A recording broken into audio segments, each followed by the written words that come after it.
Dave, congratulations. I absolutely loved the book. I had my orange highlighter, really enjoyed it. But just to introduce you, of course, is that Dave, I must say, is an incredibly generous person. He's my mentor, super successful, had an eight-figure exit from one of his businesses and has built many other very successful businesses, in addition, of course, to being a New York Times bestselling author. So I'm super fascinated to know what is going on inside of Dave's head during such a big moment as a book launch, because Dave is publishing yet another book, Get Over Yourself, which I think is a great title for a book about delegation.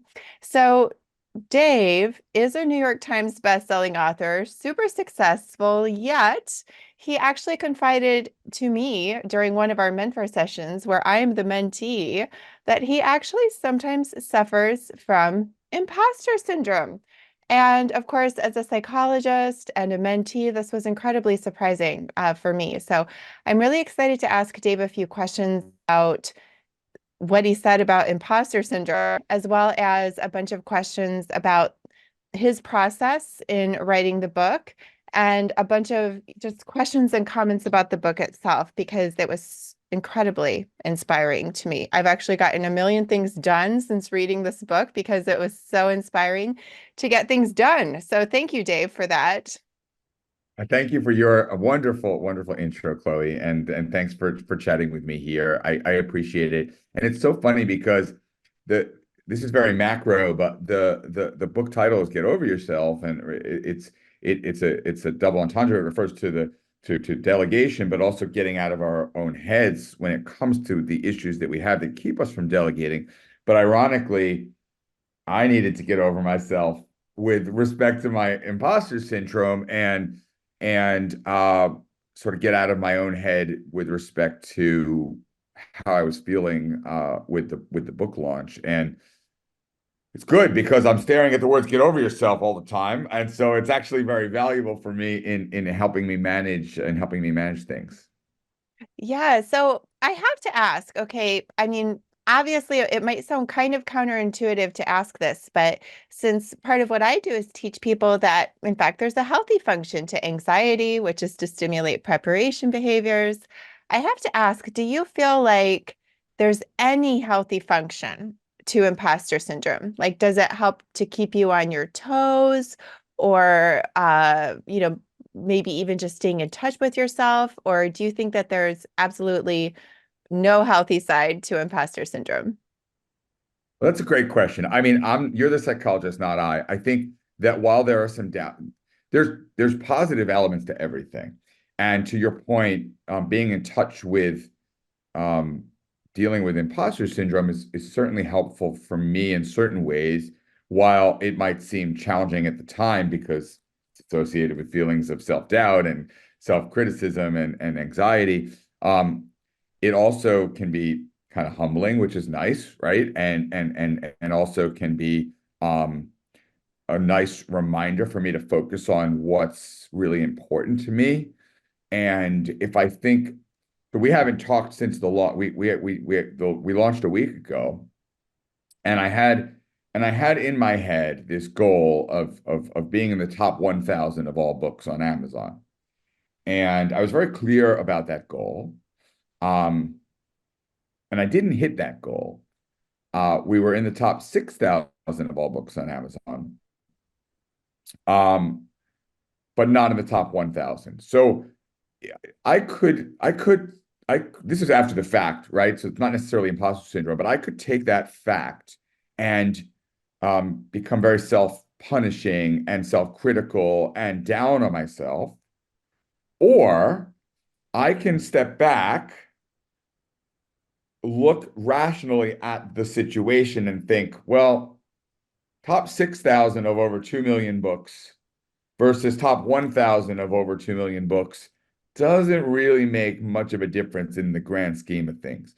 And why was that a goal anyway? My real goal is like impacting people and helping people. And so if I can do that with this book, why do the Amazon rankings really matter? And so I do think um imposter syndrome, as we might define it, is helpful, and as is all psychological challenges, if for no other reason to help give us more self-awareness and help us put things better into context. Yeah, I feel like there's always two sides, to every coin. But as far as your goal of impacting people, oh my goodness, I swear this book definitely impacted me. This is actually so funny. My business does not even need to hire someone, but I felt so like driven to hire someone after reading this book. I actually am in the process of hiring someone for my husband's business because I just started, knowing what was going on in his business and just, it got me, to delegate to someone. And that was such a powerful statistic too in this book that I think it was, 33% of, businesses that they're 33% more likely to be successful and, revenues are so much higher, which, it does make sense. But what I also loved is the way that you connected delegating to really to true life goals, to true fulfillment, because when we think about delegating, it can sound almost just like this office skill that doesn't connect on a heartfelt level with us. But you shared some stories in this book, like about one was about a woman that was actually feeling like she might not even, be able to have children, that she might have missed her fertile window and she was looking at other options and things. But she was actually saying, wow, if I had, delegated, not felt like I had to do everything myself, I might have, found some of that time back when I needed it. And, you talk about delegating to picking up your from be with them and having dad Fridays all the time, every Friday. So I love the way that you connected it to heartfelt. I know it sounds cheesy, but to heartfelt living, that taking something like delegating and connecting it that way. Yeah, I mean, for me, the stakes are very high, and it's so much bigger than building a $10 million business versus a $5 million business or a $100 million business versus a $50 million business.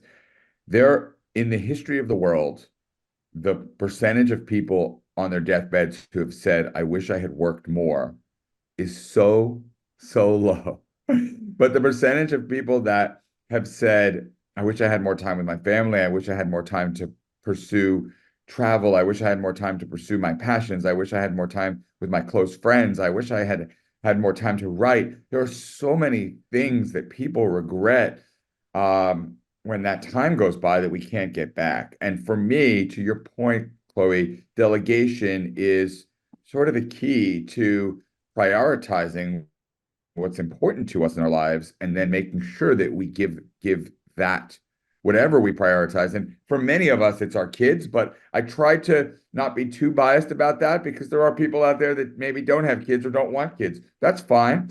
But surely there are things that you would, whoever is watching or listening, there are things that you would prioritize if you could better get stuff off of your plate. And that's kind of the Absolutely. book. Yeah, you made that really clear that, for many people, it happens to be, their kids, but for other people, it could be their spouse or it could be, time to pursue creative passions and things like that. And as you said, on one level, we don't often hear about people who on their deathbed say, gee, I wish I worked more. But I will say, as a clinical psychologist, I have worked with geriatric populations, especially in my training. It's not uncommon for people at the end of their lives to wish that they did have greater financial security for the comfort and the choices that they have if thanks to the work that they did in their younger years. And what I love about your book and with delegation is that it allows people to have the best of all worlds, that you can be financially productive and building a good nest egg for yourself in those later years, but you also don't have to sacrifice all of the time doing all that work yourself, thanks to delegation. And I have to say, your book literally, guys, it made me laugh out loud. And I don't like just, laugh out loud time when I'm reading, books necessarily. But truly, this book had me laughing out loud. Dave is a really funny person.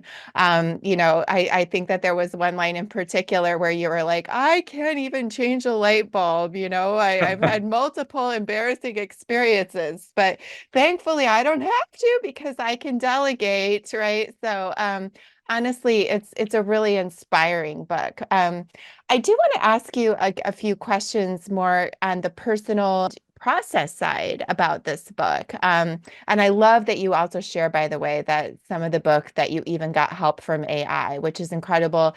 You talk about delegating to AI and how we can do that too. But I'm curious, how long have you been working on this book? When did you start it? When was it just an idea? How many hours a day did you write? I'm just so curious about your process. Yeah, sure. So it's about a year and a half total from kind of idea to launch, if you will. And that's mostly because bigger publishers have a long process, right? For folks that are watching or listening that want to self-publish, that process can be much faster. But I writing is hard. It's one of the harder things. Writing a book is hard. You know as an author yourself. And for me, the way I do it is I add time on my calendar to write every single day. Very short amount of time. So sometimes basically 5 minutes. And that forces me to focus exclusively on the writing for that 5 minutes. And I will have some days where I sit there and just am not feeling productive and sort of sit there for 5 minutes, killing time, and then it's on to the next thing. But of course, I have other days where I write productively for 5 minutes, and then since I've blocked out essentially a half hour, if I book from 9 o'clock to 9:05 for writing, nobody's booking time with me from 9:05 to 9:30. So it's a little bit of a secret hack because on days where I'm feeling more productive, I just continue to write for 25 more minutes, sometimes an hour. And then, day by day, hour by hour, it starts to get written. And it's kind of ironic because I do often work with co-authors, and you would think that co-authors would have made sense for a book about delegation, but this one I did write mostly myself. To your point, I did use AI for a couple of chapters and indicated that where we did it, and I did have some help from my apprentices who helped me with some of the chapters as well. Yes, which I have to say was amazing too, honestly, from a marketing standpoint. So, I mean, I feel like the audience for this book could be certainly obviously business people who need, to delegate within their businesses, but even just in everyday life as well. I felt like there was a lot that we could do there. I mean, it really inspired me too to get a little bit more curious about what AI could, take off of my plate. I'm curious, do you write even if you're not under deadline, and do you journal? Oh, great question. And I wish I could say yes. Um, I don't write books. I guess I do write articles when I'm feeling inspired, but it's not with the same amount of consistency or structure when I don't have deadlines. And that's why for me having a publisher is very valuable because if nothing else, it forces me to have some deadlines. Whereas when I don't, I can go on long periods of time where I'm less productive writing wise. I don't actually know if you know this, Chloe, but going back to the audience for the book, it's funny because, and this is an unfortunate aspect of writing for a publisher because when sometimes there are deadlines and sometimes it's too late. After I wrote the whole book, I realized that while, of course, it's a business book, I did think and do think some of the principles of delegation apply beyond. And so I ended up writing a bonus chapter that I published online for parents about I delegation loved chores. that.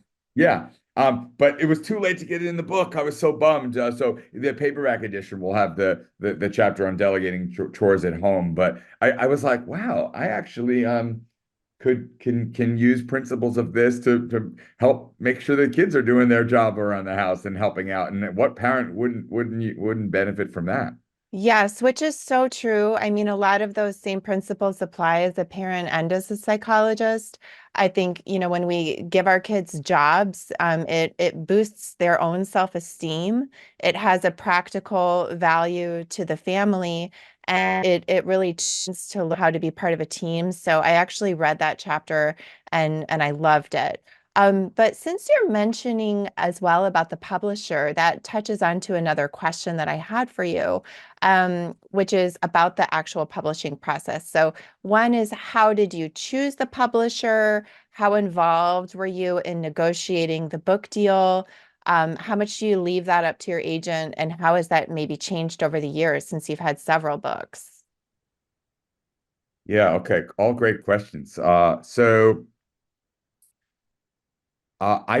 went with Ben Bella for this book. It's a very entrepreneurial publisher. I picked them for three reasons. First, uh, they did Gino Wickman's Traction, which is one of the sort of best, most sought after, looked up to books in entrepreneurship Love circles. that book. Um, Second, and this is sort of just funny, but it's not untrue. They also did Jenna Fisher's book from The Office. And Jenna Fisher, of course, played Pam on The Office, and she's one of my The Office is one of my all-time favorite shows. And I thought it'd be super cool to do to work alongside her as an author. And then third and most important, it was a really interesting entrepreneurial deal, so much more upside than other publishers. And I felt like I got the best of both worlds with respect to working with a major publisher with major distribution. They work with Random House to distribute the books, which was my publisher for my last book, The Art of People, but with a really creative, more entrepreneurial structure. And I actually had, so I got a very small advance on this deal, and I I will share that my offer from another major publisher. I don't think I should share which one, but another major, very well-known publisher offered me an advance which was 5 times bigger, um, and very tempting. My agent probably wanted me to take that deal because they get paid more up front on that, right?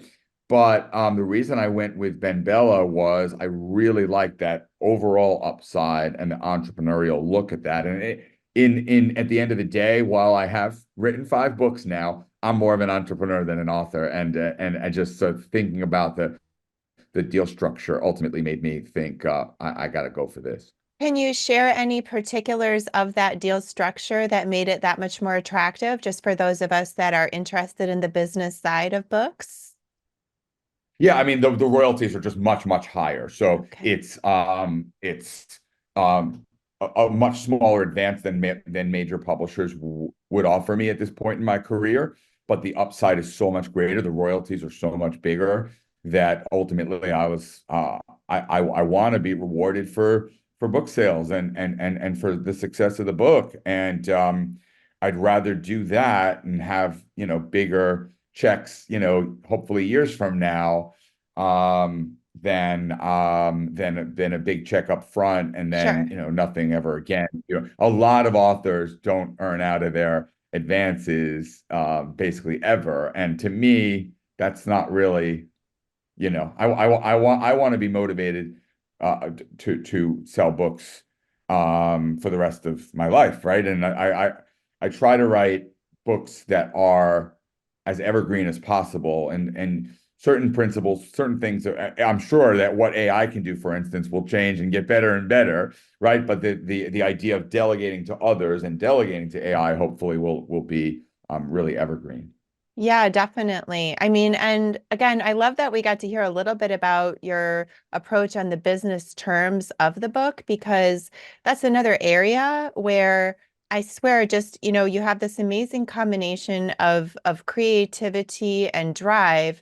If anyone's ever heard the phrase like a happy warrior, I feel like that is you, because there's this, really tough New Yorker that's like able to, go after things from a business perspective, but then so much just genuine care and compassion for people. It's really an unusual combination. But that's another thing. I learned even just business ideas because Dave shares, he mentors, so many people, and he shares some of the journeys that, people went on through delegation.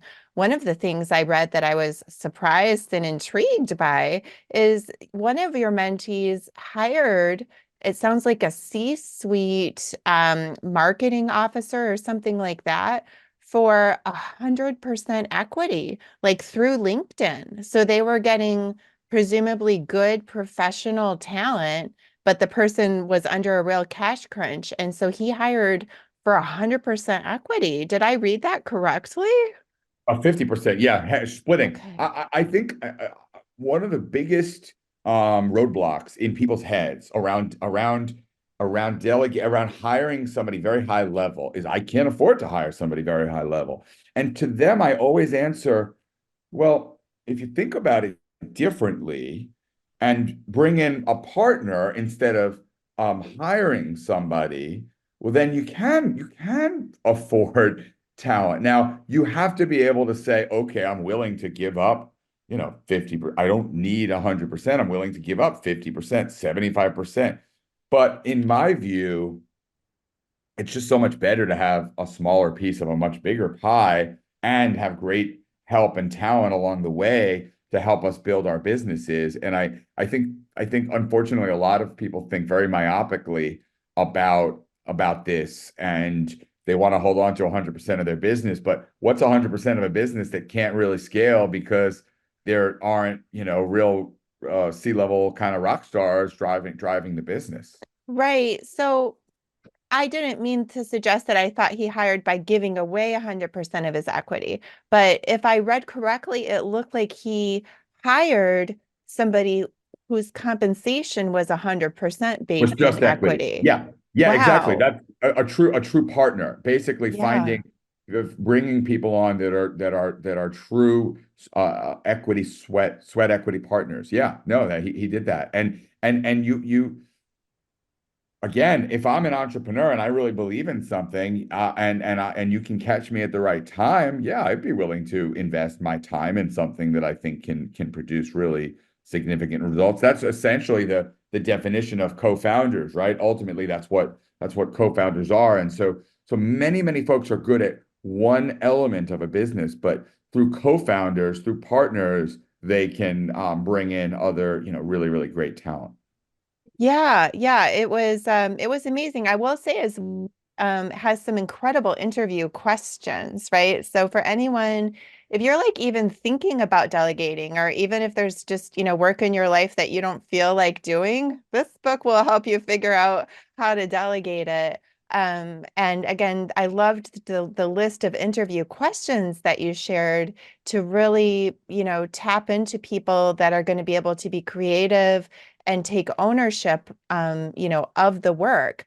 One other thing I just want to share that I found very inspiring, that I think is a challenge that a lot of people can hopefully relate to, is to be able to take an extended vacation. That Dave has this challenge that he puts out to people to say, could you disconnect from your business for, say, 10 days, which I have to admit, even to me, feels very daunting, to be able to disconnect for 10 days and just be able to trust that your delegation team has got things under control. I mean, that's pretty amazing. When did you reach that point? Did you struggle originally to let go? I know you talked about that a little bit in the book. Yeah, a little. I wish I could say I struggled more because it would make for a better story, but unfortunately, or fortunately for me here, this is something that I have been pretty good at. Um, I think that the vacation test is a really good one, and sometimes we're forced into it. I mean, the story I told in the book is about somebody I was mentoring who didn't want to go on vacation, but it got to the point where his wife was basically going to leave him if he did not go on a vacation, and so he had to say, I got to do this, Dave. What am I going to do? And I said, you're going to delegate and it's going to be fine. And guess what?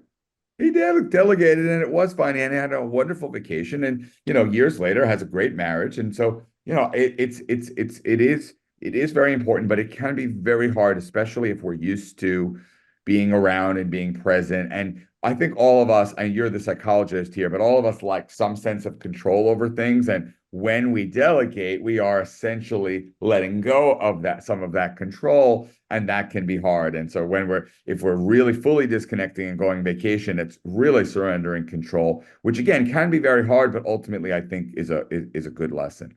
Yeah, yeah. I mean, and I like it because the book really talks about how to do it, right?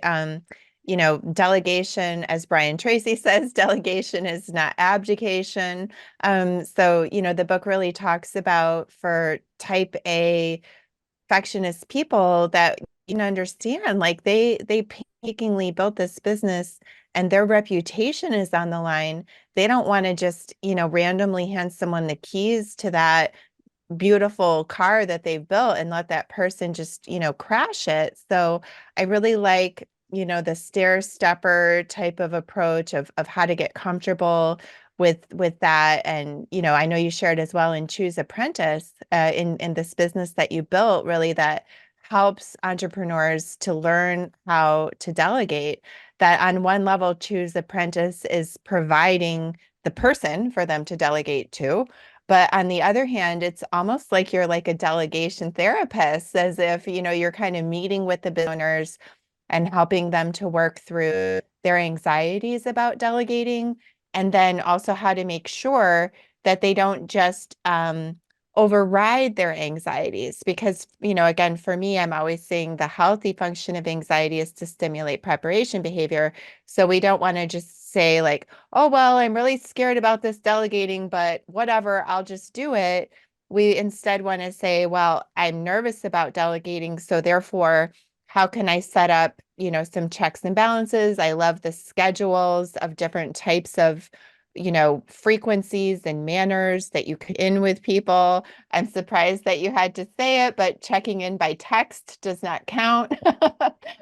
So, for people that really want like a good how-to guide that will also make them laugh out loud, I definitely recommend Get Over Yourself. It was such a funny book. I mean, funny, but also extremely helpful. I actually really enjoyed it very much. And as I said, it inspired me. In fact, my husband owes you a thank you because I'm really working on finding him the perfect new financial person for his team. So Dave, is there And any? wonderful. And you've got more time with him. Yeah. So Dave, is there anything that I have not asked you about that you wanted to share that didn't come up? Well, it's thank you. And it's funny because as much as I love chatting with you about the book and delegation, I guess the fan of therapy in me will flip the script a bit and ask you um, to help me go a little bit deeper about this imposter syndrome because to me, I wonder if success if that's if more successful people are more likely to struggle with imposter syndrome.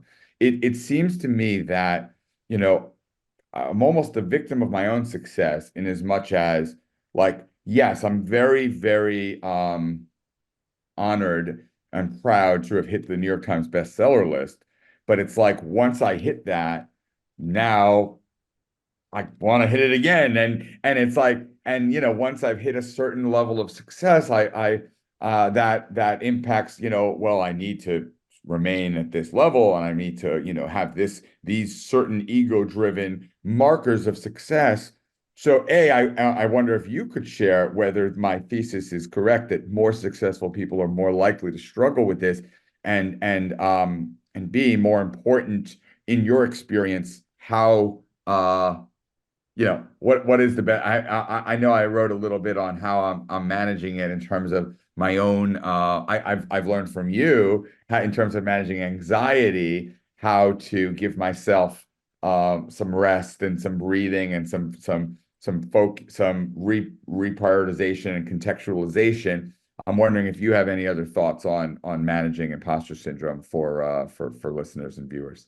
Yeah, that's interesting. Thanks for that. So, yeah, think that really driven people, that there could be a connection there with imposter syndrome. That's actually why I was even curious if there was some kind of a healthy function to it, because, you know, it's imposter syndrome has become such a colloquial, pop psychology term, but I do just still think it would be helpful to clarify exactly, what we're talking about when we use that term. So, imposter syndrome in its purest form would be, if a clinical psychologist would sit with people for a therapy session and would honestly feel as if I had no, right to be there, no sense of belonging there, completely doubting, my own obvious credentials, right?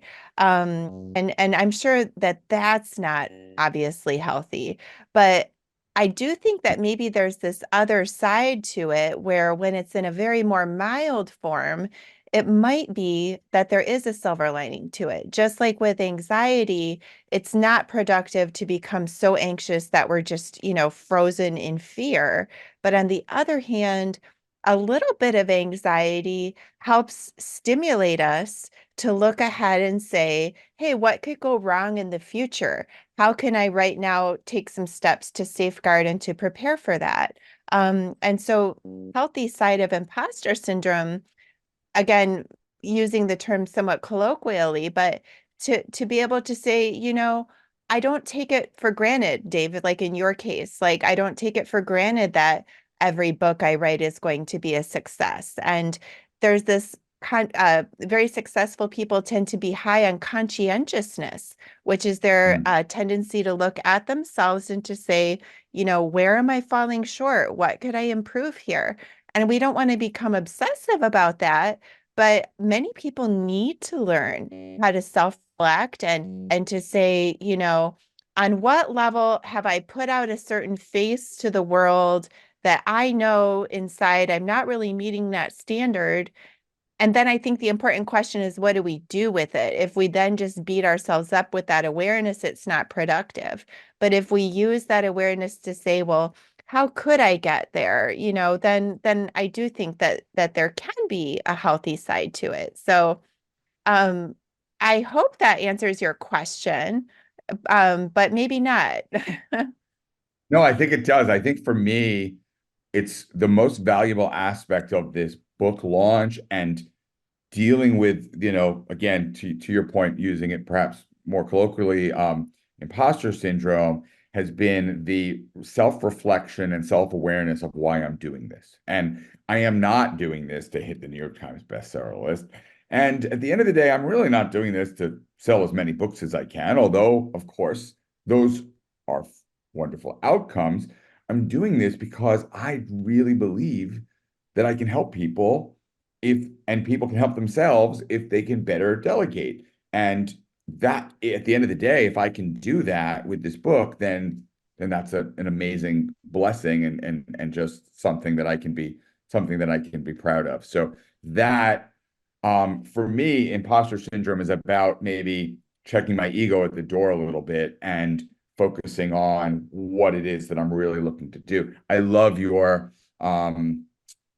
suggestion that perhaps I index pretty well on conscientiousness because that's something that I definitely am focused on being very aware of and working on.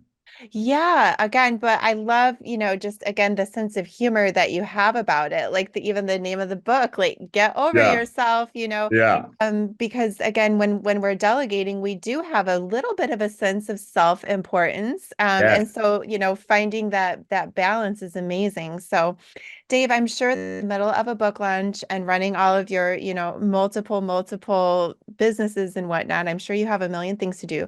So I won't keep you all day, but where can people find you and where can they find the book? What's the best way?